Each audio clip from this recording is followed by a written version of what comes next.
پروانه‌ای در چهارچله. به زودی از تلویزیون فریدم.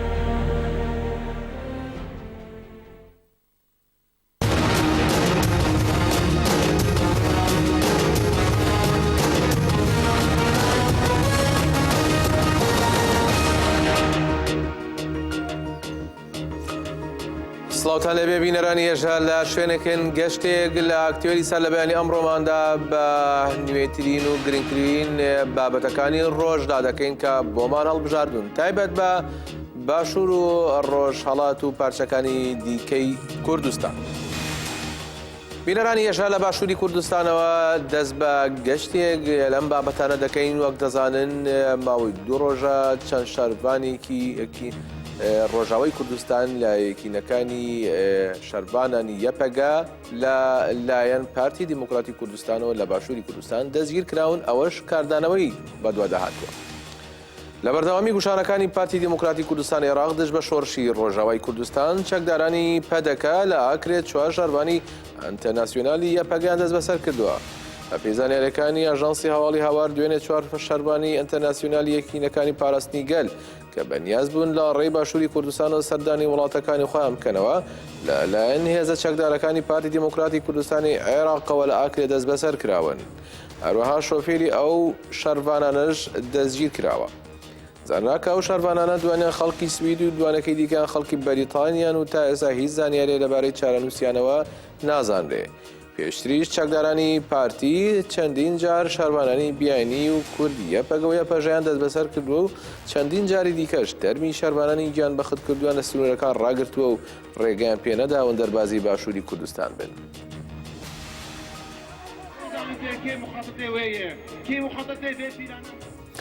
دەچینە باشووری کوردستان و لەگەڵ ڕۆژنامەوان ئاسود ئیبراهیم لەوبارەی قساکەین. ئاسود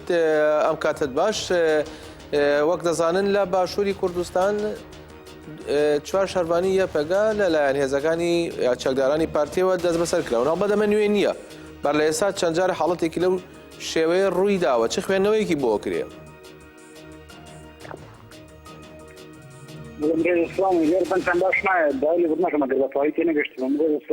باشە من پرسیارەکەم دووبارە ئەکەمەوە مەبەستم لەوەیە کە بەر لە ئێستاش ئەم هەڵمەتی یا ئەم هەوڵی دەستگیرکردانەی شەربانان لە لایەن پارتی دیموکراتەوە ڕووی داوە لە باشووری کوردستان دوایین جاریش 4 شەربان گیراون چی خوێندنەوەی بۆ ئەم پرسە دەکرێت یا بۆ ئەم هەوڵانەی پارتی دەکرێت؟ دیار کوردستان جنابشتم داستانەوە کە لە راپۆرتی جنابشتانەوە دیار بوو پارتی دیموکراتی کوردستانەوەیەکە ئینکاری نییە خۆدەمەیەکە ئینجار نیە لەوەیکە هەوڵی دەستگیرکردن یا تەنانەت هەوڵی دەستبەسەرگرتنی جنازەی شەهیدانی کەوا بەداوی خاکی باشووری کوردستان بن چ خەڵکی باشووری کوردستان بن چ خەڵکی باکووری کوردستان بن چی شەڕانی ئینتەرناسیۆنال بن وەکو پاساڵ بینیان دیارە مامۆڵەسانی پارتی دیموکراتی کوردستان دەوێت پەیامی ئەو بە هەموو دنیا بدات یاخود پەیامی ئەوشی داوە لەوەیکە ڕۆژیان بۆ لە هەڵوێتی پارتی دیموکراتی کوردستان ئاشکرا و ڕوونا بەڵکو ئەوە بن کورد و دیسان هێزادیخوازەکانی کوردستانە کە بەبێ هەڵوێتی خۆیان بەرامبەر بەم کارە ناوەدیسێرانی پارتی دیموکراتی کوردستان دیاریتی دیارە لە ڕۆژیان بۆ لەوەی کە لە ڕۆژاوای کوردستان یا خولە سەتاسەری کوردستان و بەتایبەتیش لە ڕۆژاوای کوردستان ڕۆژێکی شۆڕژدایە و نەتەنها بۆ گەلی کورد بۆ تەواوی گەلانی جیهان بۆتە جێگای هیواد لەو دەوڵەتانی یاخود دوو دەوڵەتانی کەوا زۆر بەم پێشکەوتانە ناڕەحەتە یەخودێکی هەرێنیانی کە سەرکەوتنی ڕۆژاوا لە شکستی خۆیان بینێت ئەویش لەژێر تەسیری دەوڵەتی یادیکەی تدا پارتی دیموکراتی کوردستانە بینایی ئەمەدا هەر شتێکی پێ بکرێت یاخود هەر کارێکە بکرێت سەخشانی ئەمری پێ بکرێت جێبەجێ کە بێگوانی لەوەی کە جێبەجێەکەت جێبەجێکردنی ئەوەکانەش لە ڕۆژی ئەمڕۆ داوای کە پارتی دیموکراتی کوردستان یاخود بەم جۆرە کارانی کە دەیەوێت ڕێگری لە شەڕوانە بیانەکان تاوەکو بینیمان چۆنمان پێشهێزانان شێوە چەند شەڕوانی بیانی دواتر بە وەکو چۆن دەڵێ دەستێوەردانی پێڕێکخراوەکان کۆمەلگان مەدەنی کۆمەڵ لایەنی سەربەخۆکانی توانرا ئەوانە لەژێر چیزی پارتی دیموکراتی کوردستان دەربێت من هەموو نیشانەوەم کەوا پارتی دیموکراتی کوردستان بەخەواوەتی لە کوردستانە جێڕێی دیار کردووە بەتەواوی لە کوردستانە بە هەموو ئینسانی کوردەوە بەرەی ئەمەسانێ بەرەی خیانەتە بەرەی دۆزمنە بەرەی دەوڵەتی تورکە بەرەی هێزانەیەکەوە ناکەونە خزمەتی باشە ئاسود منەمێت ئەوە بپرسم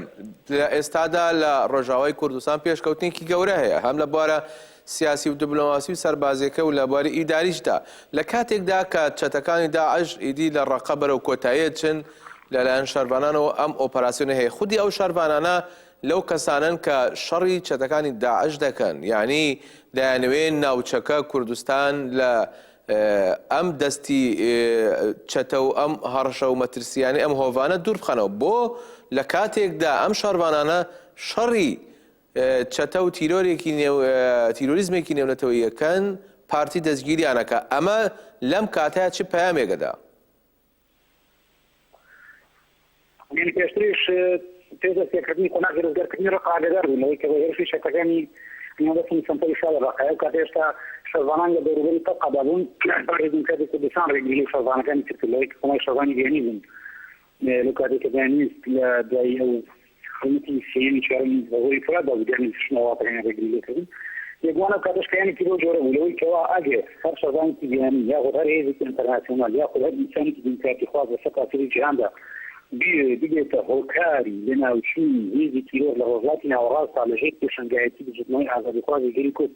کەوان بۆ هێزەکانی سووریای دیموکراتی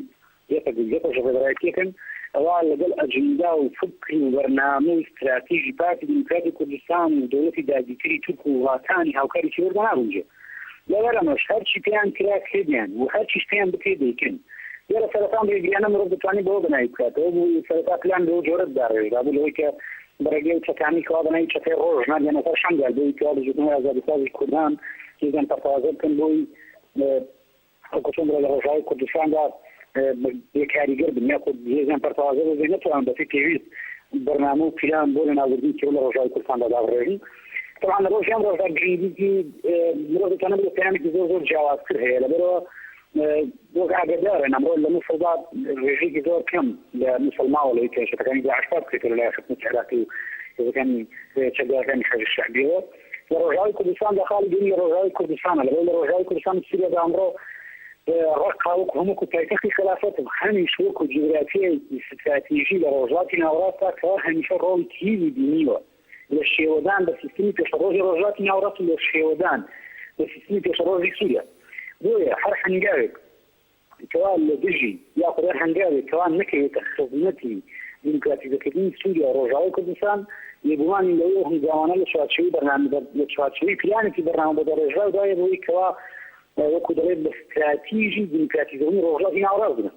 ئەنی ئەوەش بوون و ئاشکرایە لەوەی کەوا بۆ پارتی دیموکراتی کوردستان نەک تەنها لە مەسەلەی مداخلەکردنی شەڕوانی دیانەکان یاخود بۆ مەسەلانی کە پێویستە بە ڕۆژاوای کوردستانەوە ببێ هەموو مەسەلانی کەوا باکە دیموکراتیزەکردنی هەر وڵاتی کە ڕۆژهەڵاتی ناوەڕاست دەکرێت ئێمە دەبینین کەوا پارتی دیموکراتی کوردستان و تورکیا لە هەدی هێزارێنەکان لە سەرکەشی پارتی دیموکراتی کوردستان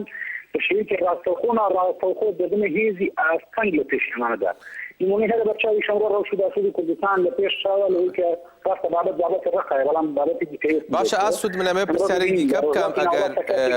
ئەگەر بتوانم ئەوە بپرسم ئێستا جگە لەم گوشارەی سەر ڕۆژاوای کوردستان هەیە پارتی گەمارۆی بە هەمان شێوەیە خستۆتە سەر شەنگالیش یعنی بەر لە ئێستا ئێمە بیستمانە کە شەروانانی شەنگالیش ئێزدیەکانیش دەگرێ و زیندانیانەکا و گوشاریان لەسەر دروستەکە باشە بەڵام خودی شەنگال پارچەیەک لە باشووری کوردستان ئەگەر ئێمە وای دابنین پارتی بەهانەگەلێکی دیکەی هەبێ بۆ ڕۆژاوە بەڵام بۆچی لەسەر شەنگالیش ئەم گوشارە هەیە بۆچی شەروانانی ئەوێش دەگرن و زیندانی دەکەن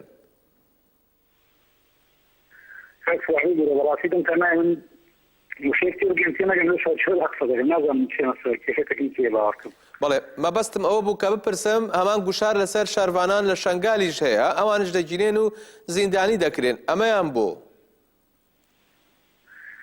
بێگومان باوەڕکەم فاتحی بکارەکە دەست کردەوە یەکە و پەیامێکی لەسەر شەروانەی شەنگالیش بە هەمان شێوە هەیە بەڵێ ڕاستە بەڵێ بێگومان ڕۆژاوای کوردستان ئەمڕۆ هەر کەس دەزانێت دەستی گۆشەی کەوا دەخۆت بڕین ئەو جگراتە استراتیژی کەوا ئەمڕۆ ناوی کوردستانە لە جگراتەی شەنگالی دەستە دەگاتەوە دەگاتە سەر دەرێستی دەگاتە ناوەڕاست بووە نە جگراتەی استراتیژی کەوا بەنسبەت هەموو هێزە جیهانیەکان و بەکارێتش بەنسبەتی خاوەنی خاکەکەیە کەوا هێمەتی کوردە خاوەنی گرنگێکی استراتیژی بەفراوان هەیە بێگومان ئەگەر بێت ئەم جگراتە استراتیژی گرنگە چ لە ڕووی ئابووری، چ لە ڕووی سیاسی، چ لە ڕووی کۆمەڵایەتی، چ لە ڕووی سەربازی هەر دەست هەر هێزێک تیایدا بتوانێت جێگەی خۆی بگرێت و هێز بتوانێت لە ڕۆژاتی ناوەڕاستی لە تەواوی نێدە بەکاریگەردێت. ئەم بۆ پارتی دیموکراتی کوردستان لەبەرەوەیکەوە بە قسەی خۆیان دوای 7 ساڵ کار و خەبات و تێکۆشان و کۆدەی خاوەن نوێژێکی ئەوەندە بەسەراوانی کاتی دەبینی هێزێکی تر لە ساحەکەدا بە گوڕوتینی زیاتری دیموکراتیزەکردنی ڕۆژهەڵاتی ناوەڕاست کەوتوتە نێو خەبات و پارتی دیموکراتی کوردستانیش تێداگرێت لەسەرەوەی کەوا بە چوارچێوەی کاسی بوو پارتی متەوەپەرستی سەرەتاییدا بتوانێت ئامانجانەی بگرێت کێکەوە ئامانج لێوی ئەوە تانێکەوە گەلی کورد هەوڵ بدا بە ڕێگەی عەقی بەڵێ ببورن بەهۆی کێشەیەک تەکنیکی پەیوەندیەکە بچڕا سپاس بۆ ئاسوودی برایم ڕۆژنامەوان لەگەڵمانە بوون لە شاری سلێمانیەوە. بەڵێ بینەران ێژا بابەتێکی دیکە کە گفتوگوی لەسەرەکەین بە هەمان شێوە گوشاری هێزە سەردەست و داگیرکەرەکانی سەر کوردستانە بەتایبەت ئێران و تورکیا. ئێران جگە لە فشارەکانی لەسەر ڕۆژهەڵاتی کوردستان هەیەی بە هەمان شێوە هەوڵی ئەوە دەدا کە باشووری کوردستانیش لە ڕووی بەتایبەت کارتی ئابووری یاخود کارتی دیکە لە بەرامبەر باشوور بەکاردێنێ. لەم ڕۆژانی ڕابردوودا ئاوی زەی بچووشی گرتوتەوە کە بۆتە هۆی ئەوەی کە زیانێکی مەزن بە دەبەری پشدەر و ئەو دەبەرانە بگەێنێ. هەڵباتە ئەمە مەترسێکی گەورە و هەڕەشەیەک دروستەکە. ئێمە دۆسەیەکمان ئامادە کردووە ئەیبینین و دوای قسە لەسەر ئەو پرسە دەکەین.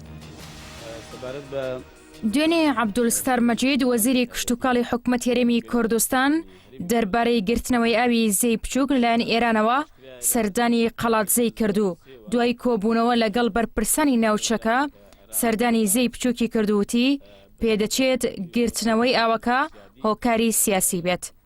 دواتر عەبدولستار مەجید لە کۆنگرێکی ڕۆژنامەنووسیدا وتی هەوڵەکانمان لەگەڵ کۆماری ئیسلامی چڕ کردوتەوە بۆ چارەسەرکردنی ئەم کێشەیە و ئەوانیش بەڵێنی چارەسەرکردن و بەردانەوەی ڕێژەیەک ئاویان پێداوین لە هەفتەی داهاتوودا. وتیشی گرتنەوەی ئاوی زەی بچووک تەنیا کێشە بۆ هەرێم دروست ناکات بەڵکو کێشەی کەم ئاوی بۆ عێراقیش دروست دەکات. بۆیە دەبێت عێراق بێتە سەرخەت و لەگەڵ ئێران قسە بکات بۆ چارەسەرکردنی کێشەکە. بۆ چارەسەرکردنی کێشەی کەم ئاوی لە هەرێمی کوردستان عەبدولستار مەجید وتی لەم دواییانەدا بڕیاردراوە بە دروستکردنی 7 بەندا و بودجەژی بۆ تەرخان کراوە. ئاماژەی بەوەش کرد لەم کاتەدا کە مشتومڕی ڕیفراندۆم لە ئارادایە ئەمە زیاتر بە بڕیارێکی سیاسی دەچێت نەک تەواوکردنی پرۆژەیەک و گرتنەوەی ئاو.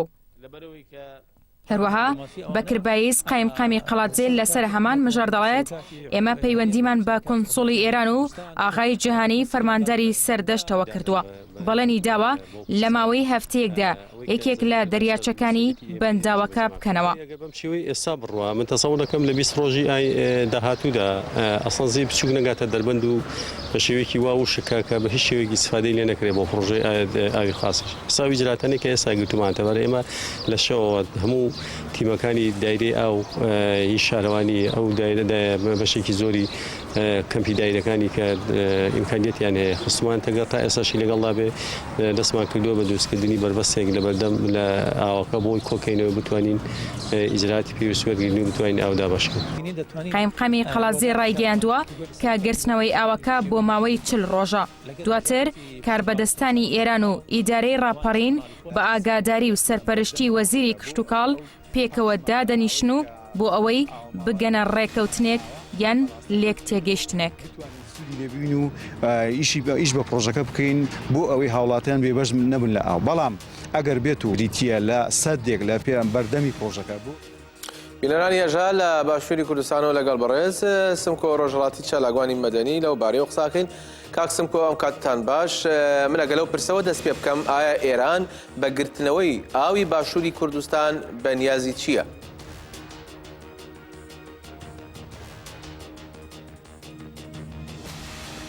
بەڕێستم کۆ ئەگەر گوێت لە دەنگمانە ئەم کاتتان باش؟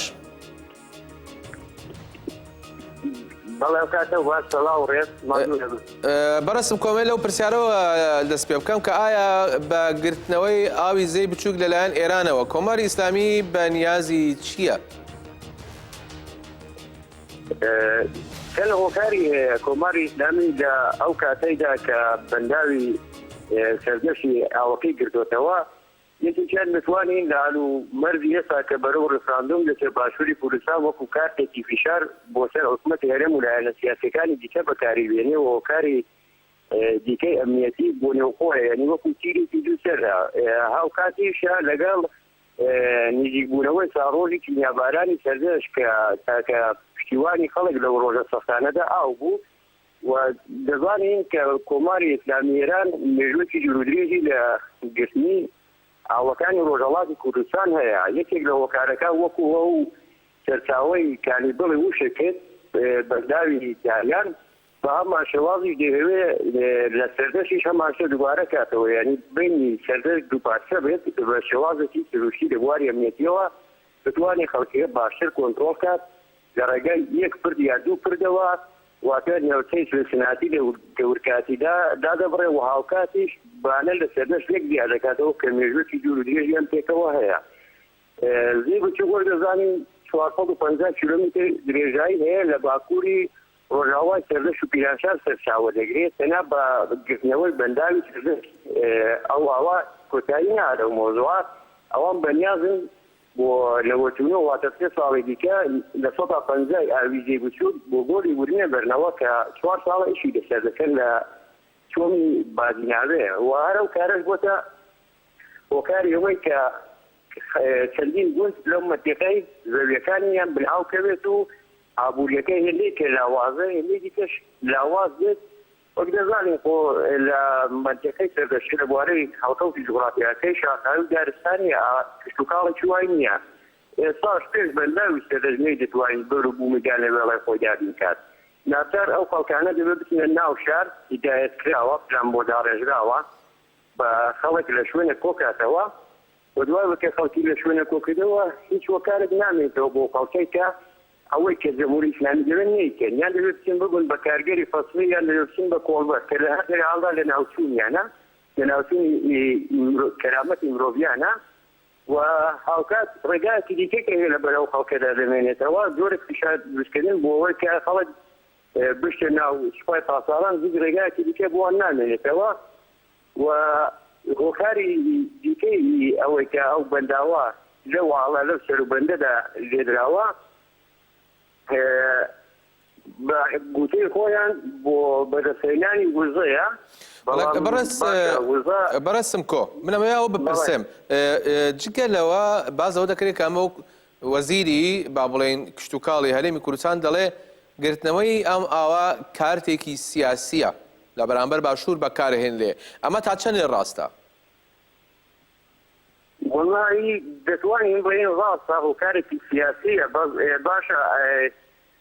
تقریبا ئەوان چەند ساڵ پێش ساش ئاگادار بوون لەو مۆزوعە لە ئەو هەلومەرزەیدا دەتوانم بڵێن کاتێکی ویشانە بۆ سەر هەرێمی کوردستان تەنیا هەر ئەوە نییە ئەگەر هۆکاری سیاسیە فشاری سیاسیە جەنابی وەزیری حکوومەتی هەرێم ڕاستی ڕخنەیە لەسەر وان ئەی بۆ تا ئێستا کۆماری ئێران چەندی جار سنووری باشووری کوردستانی تێپەڕاندووە هەر دوایی لە پشتی هێرو بێکۆیە چەند کەسی ڕۆژهەڵاتی کوشتن دوودانە بریندارەکان هاتن بۆ خەستەخانەیە کەڵاز بێ لە پشتی سەرشێوی زێکەوە ئاشکرا سنووری باشووری پێشێر کردووە تازەگی لە چێرێ و ئێستا بەنیازە لە داهاتوودا زادە هێناوە بۆ کێوەکانی دۆڵەڕێەوە بەنیازە لەسەر بەرزای بەرزی شوێنی هەرێمی کوردستان کە لەبێتە مامەندە بەنیازە پایدای دروستکات زیمون جۆڵانە هەر برێ کوردو و سێدانە نەوەستاڵ لە هەموو لایەک ئێران سەرێکی ئەو کارانە بەرەبەر بە حکوومەتی هەرێمی باشوور و بە تایبەتی گردی باشوور دەکات بەڵام بەداخەوە باشە کاکسم کۆ منیشتەوە بپرسم سنوور بەزانەکەی ئامانجی چییە؟ لایەک ئاو لەسەر باشوور ئەگرێتەوە لە لایەکی دیکە سنوور دەبەزێنێ و وەگەی ئەوتان خیابان و جادەی لێداوە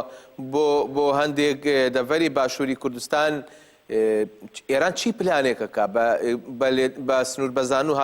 ناردنی هێزەکانی بۆ ناو خاکی باشوور؟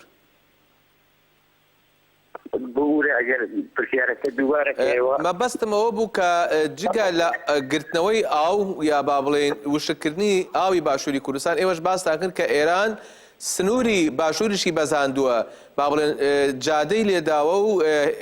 لە هەندێک دەڤەری شاخاوی هاتووەتە باشووری کوردستانش هێزیە ناوە لەمەیاندا ئێران چی پلانێ دەکا؟ والله زواتان إيران بهويت دو هشدار ده هم با دلی روزالات هم با دلی باشوری کردستانیش یعنی اگر قراره لباشوری کردستان ساتوتی کردی دروز بید واتا دبیل ردی ما بید یعنی او پیشی زنیمه هبوا یعنی اوانیش بتوانن یرا هیزی خویان و برجوازیتای فان بپارێزن یعنی فشار ئەوەیە کە ئەو هێز و لایەنانەی کە لە باشووری کوردستانان ئێران بە دەهێڵی امتیازێک لە ئۆسمەتی باشوور وەرگرێت کە ئەوانە ئەو ڕاگرتی ئەو کارانە لە بەرابەر ڕاگرتنی ئەو هێز و ئۆپۆزیسیانەی کە لەناو باشووری کوردستاندان. باشە کاکسم کۆ تۆ لە خەت لەگەڵمانە بمێنەرەوە دۆسیەکێکتر گەیە ئەو دۆسیە دەبینین و ئەمانەوەی لەسەر ئەو دۆسیەشان دی قسەتان لەگەڵا بکەین لە خەت لەگەڵمانە بمێنن بە جۆلۆ دۆسیە بگرین دوایی نەولاتان. بینەرانی هێژە ئەندامی کۆنسەی بەڕێوەبەری کۆمەڵگای دیموکرات و ئازادی ڕۆژهەڵاتی کوردستان کۆدار بەڕێز مەزلوم هەفتان لەسەر دوایین بارودۆخی ڕۆژهەڵاتی کوردستان و ئێران قسەی کردووە با بزانین چی دەڵێت دوای قسەی لەسەر دەکەین و هەندێک شتۆ لەسەرەوە بابەتە وەرەگرین. لەوێ گواردنەوە گواردنێک لە منتەقە چی بیوە بتایبەتی دەمێک دریژە هەری داوی سەرساسێکە بناوە بەهارە گەلان پێناسەکردن سەرساسە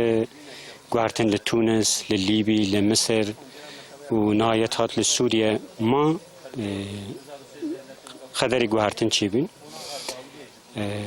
سەرساسیەکە لە منتەقە بتایبەتی هێنێک هێز هەنە ئەو هێزانە لە ئستاتو یا موقعیەتی خۆدا پڕ ئسرار دکەن دوو هێزە سەرەکە لە منتەقەدا هەنە کە ئەو ناخوازن گواردن چی ببێ یعنی سیستەمە دەوڵەت و دەسەڵاتێکە بشکل نەتەو دەوڵەت هەشکمەننە ئەو دو سیستەم یا دوو هێز لە منتەقە مانەیە ئەساسی ji بۆی گواردنەنە ئیدیتر شەڕ هێدی نزیک ئێران دەبە مەبەرێ بەنوانە کۆدار یعنی کۆمەلگای دموکراتیک و ئازاد ڕۆژهەڵاتی کوردستان سەرساسیەکە جامعه ئێران حاکمیەتی ئێران دەوڵەتی ئێران سەرساسیەکە هشیار بوون واقعا خەتەر ئێحساس بکەن کە ئەگەر دەریە دموکراسی وە نەبە ئەگەر حاکمیەت خەڵکی خۆی گودار نەکەی دەرد خەڵق فێم نەکەی احتیاجات وان فێم نەکەی و دەرواقع پشتیوان خەڵق نەگری ئەو خەتەراتە ڕۆژ و ڕۆژ زیاتر دەبن و سەروی ئەساسە فشار دەروە و فشار هەندر یەک دەگرن ئێران پێشەڕۆژ دەبە عێراق دەبە سووریە دەبە لیبی ئەو تهدیدانە پڕ جدی لەسەر ئێران هەنەما و هەشیاریانە دابی ئەمە متاسفانە بەرسەرێکە حاکمیەت و دەوڵەت بدێ ئەینە تەکرارە تشتێکە بەری دەکردن بڕاستی نەزمێک نو یا دیزاینێک نو لە منتەقە چێ دەبێ کورد ئیدیتر نەوەک شەڕ جیهانی یەک و دوونە کورد لە شەڕ جیهانی یەک و دو بینە قوربان قتل عام دەبین تەبیەتەن فقط ڕۆژە ئێر و کورد بەنوان ئەکتۆرێک ئەساسی لە منتەقە ڕۆڵ دەلیزن فقط سەر ئەساسێکە کورد بکارێ بێ بتوێنی دیروکە خۆی بنووسنی یەکگرتنی کورد بەنوان مەسەلەک استراتیژیکە دیروکیە ئەوە فەراتر ئەز مەساڵە حزبی مەساڵە سازمانی مەساڵە عشیرەتی ئەوە گشتی دەرباز دەکە هەتا مەساڵە پارچەری ئیمە لازمە لێیە باوەڕ بکەین تاریخ بۆ ئیمە نمونە دەبیژی ئەرمەنستانێک ئاوا کردن فقط ئەرمەنیا قەتڵام کردن ئەگەر کورد جی دقت نەکەی ممکنە بیشن کورد پارچەیەکی ڕزگار ببە فقط کورد قەتڵام دەکەن ئی ڕاست ئەوە کە کورد بێنگەل هەفتوو فکریان بکەن یەک هێزیان بکەن یەک هێز بریار و ئەجرایان بکەن یەک بتوێنن چارەی خۆ پەیدا بکەن ئێران حاکمیەتی ئێران باشە بەڕێسم کۆگەر لە سەر هێڵ لەگەڵمان ماوی من ئەمەوێت لە بارەی ئەو پەیامەی بەڕێز مەزلوم هەفتان بپرسم ئەو باز لەوە دەکا کە ئێران ئەگە بێت و سیاسەتی خۆی نەگۆڕێ ئەوە وەکو عێراق و سووریای لێ بەسەر دێ ئێوە لەو بارەیەوە چۆن بۆچوونێکتان هەیە؟ ڕاستە ئەو خانەی هەوا مەزلوم ڕاستە یعنی ئەگەر کەمێکێک بگەڕێنەوە بۆی چەند ساڵ دوایسی یاتا بۆ مێژووی گەلانی ناوچەکە ڕۆژهەڵاتی ناوەڕاست لێرەدا ئێران و ڕۆژهەڵاتی کوردستان لە بەرچاو بگرین سەرەتا پێشەوەی لە ڕۆژئاوای کوردستان سەرهەڵدان دروست دێ و بێتە شەڕانیافەتەکان دەست پێ بکەن لەشتی بچووک دەست پێ دەکراتەوە ئەگە بڕوانی مەسەلەن لە سەرەداوەکانی دیارن ئێران دەیەوێت بۆ مانەوەی خۆی حتى شري قومك هذا شري مذهبي دروس هذا سواء ساوله لا روانجي مثلا بولا مونس گرنی داعش ئەوان چەند ساڵا بە ئازادی لە نێو ڕۆژهەڵات ئەگەر چەند دەتوانم نێو وەکو بوون کە بە ئازادی سەوتیان بەڕێ دەکەت بۆ نێو داعش لەو خۆ ڕۆژهەڵات لە ناو سنووریەکان ئێستا خێرە ئێران خەڵکی دیکەش دەگرێت لەوێ مەسەلەن دووبارە لە ئەو ئامانجی ڕەوای کە گەر وشیار بۆتەوە تێگەیوە ویسیوانسیە بەلاڕێدا ببا گەلەکانی دیکە بژی گەلی کورد بە هەمان شێوازە هان بدات کە بەلای منفیانەوە یا مەسەلەن لە منطقەی سارمەعان و بەختیاری شەڕی عەشیرەتی مەسەلەن چەند ساڵە توول دەکێشێت یا مەسەلەن لە ناو بلوچەکان یا لە ناو ئازەریەکاندا مەسەلەن بهێڵی توندڕەوەوانە دروست دەبن بۆ نمونە کەسێک فوتبالێک دەبێت یا وەرزشێک لێرە دێتەوە لاوەتیدا دەبێت واتە لە ڕێی خۆی دەبەنە دەرێ هەدەفی ئێران ئەوەیە لەوە دڵنیا بووە کە ڕاتی دەبێت گۆڕدرێت ناچی ئەوێ قبوڵی کات دەوێ هەرتی هێزی خۆیەتی بەکاری دێنی بەڕازێری ئەوەدا ئێران ئیشی خۆی دەکات یعنی چۆن بڵێم بە هەر شێوازێکی دێ بۆ نمونە بۆچی مەسەلەن ناوچێکی وەکو سەردێ شێدە ببێتە بە تاوان مادی هۆشبەر ئێستا زیاتر لە پێنج کەس چاوەڕێ سەدی پێدارەکەن ئەو مەسەلەن یەکێک لە هۆکارەکان دلیلی دیکە زۆر کۆمەڵایەتی زۆرن ئێران بە هیچ شێوازێک نایەوێت ئەوە قبوڵکە ئەگەر قبوڵی نەکا بەڕاستی لەمانی خۆیەتی یعنی لە هەر ئەگەر و ساتێکدا ئەتۆ دەبێت میوانەی سەرهەڵدانی گەورەی خەڵکەی بەز شەخصی دەوێت ئەو قەناعەتەی کە بەو شێوازە نادێ ئێرانی کەراوەی کردووە جالەکەرەوە تاقی چەند شوێنی استراتیژی لە نێو خۆی ڕۆژهەڵات هەن کەرتەوە میلیتاریزەی کردوون بۆ نمونە مەتەلێکێک لەو مەنتیقانە کە ئەمەلی زیندەوەری سزەر لەگەڵ سەردەسات ئەتۆ تەواوی ئەو سنوورانە پازگای دیکە هەموو مەسەلەن کارنەڕای چاوەدێری یعنی تەواو ئیمکاناتی لەسەر ئەو سنووران پرسیارێکی دیکە بکەم بە دوایین پرسیار بێ بۆ جەنابتان بەڕێز مەزلوم حەفتەنیش داوای کردووە کە پێویستە هێزەکان ببنە یەک لە ڕۆژهەڵاتی کوردستان لە بەرامبەر ئێران و بۆ ڕوبەڕووبوونەوەی ئەو قۆناغەی لە داهاتووە هەیە چەندە ئیمکانی ئەوە هەیە ئەم هێزانە بتوانن بێنە پاڵیەک هەرچەند کۆنگرێنەتەوەی کەنەکە دەست پێشخەرێکی بۆ گشتی کوردستان هەیە زیاتر کۆنگرێن لەتەوەی ئاواتی هەموو کوردێکە هەموو کاتێکی کورد ئاواتی وەیە کە هێزە کوردەکان لە دەوری یەک کۆ ببنەوە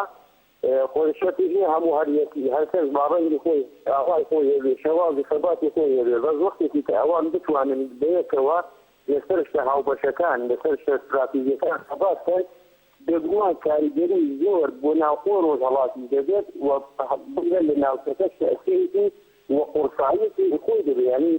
هەمەنان شتێک بەنێوی کۆنگرێ نەتەوەی کورد واتە لە گۆڕانی هەموو خۆن و خەیاڵی دیزمنان و نەعەزانی گەلی کورد یعنی شتێکی باشە بەڕاستی وەکو کورد هەر کاتێک هەرکی پێشانێتی کە لە چوارچێوەی خەباتی نەتەوەیدا سەرە بە تێکۆشانەکەی بێت و بۆ بەرە و بەدەستەیان ئامانجاڕەواتان گەلەکەیان زۆر سپاس بۆ بەڕێزم کۆ ڕۆژهەڵاتی لە باشووری کوردستان و چالاگوانی مەدەنی لەگەڵمان بووی سپاس بۆ شرۆڤە و بە بەژاربوونتان. بەڵێ بینەرانی هێژا دوایین بابەت تایبەتە بە پرسی شەنگال لە دوای تەسلیمکردنی ئەو شارە بە داعش بە چەدەکانی داعش لەلایەن کاربەدەستانی هەرێمەکەوە گوایە لیژنەیەک پێکهێنرا بۆ لێکۆڵینەوە و لێپرسینەوە لەو کۆمەڵکوژەی شەنگال بەڵام پەرلەمانتاری ئەڵێ ئەو لیژنەیە دیزە بە دەرخۆنە کرا واتە هیچ مانایەک و هیچ گرنگیەکی نەبوو بەڵکو تەنها لیژنەیەک بوو بۆ ماوەیەک و بۆ ڕیکلام بەبەستی ئەوەیە بۆ بەکارهێنرا بێت با بزانین دۆسیەک ببینین قادر ڕزگەیی پەرلەمانتاری پەرلەمانی هەرێمی کوردستان چی دەڵێ. قادر ڕزگەیی ئەندامی لیژنەی کاروباری پێشمەرگە لە پەرلەمانی هەرێمی کوردستان بە ناوەندی دەنگ و باسی سلێمانی ڕاگەیاندووە بۆ بە جینۆساید ناساندنی کەیسی شەنگال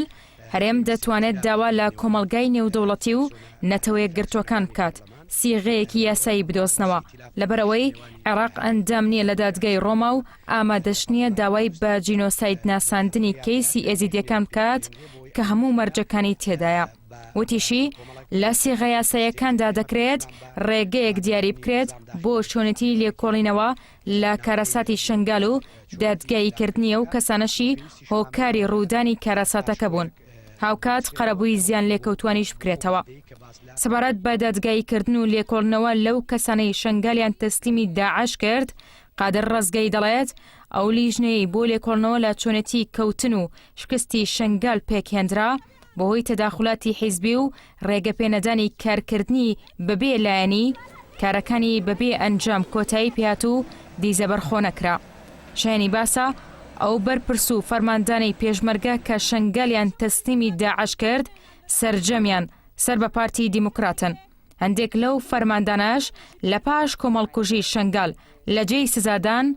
گەڕێندراونەوە سەر کارەکانیان و خەڵات کران و هەندێکیان پلەیان بەرزتر کرایەوە.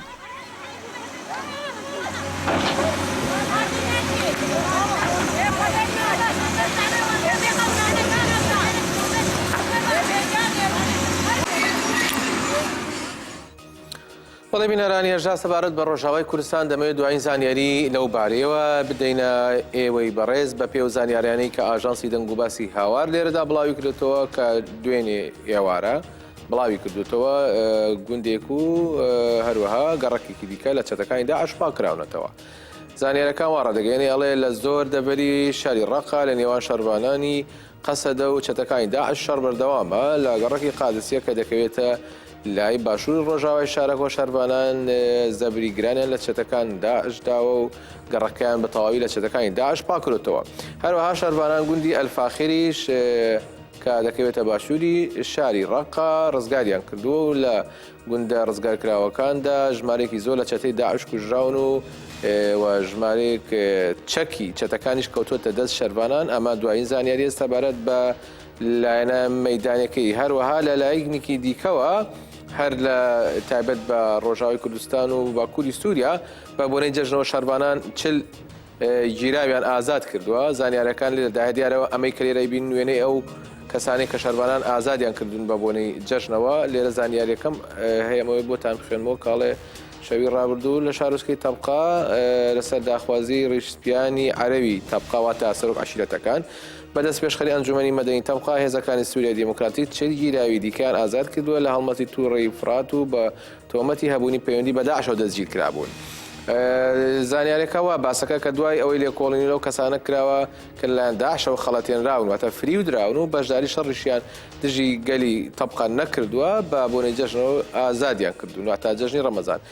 پێرش کە کاتە باوڵێ 2 ڕۆژ بەر لە ئێستا هێزەکانی سووریای دیموکراتی 110 گیراوی دیکەیان لە تەبقا ئازاد کرد. بەڵێ بینەرانی هێژا بەم شێوەیە کۆتاییمان بە گەشتی ئەمڕۆی ئاکتوێلەنە لە شاد و خۆشی دابنێت.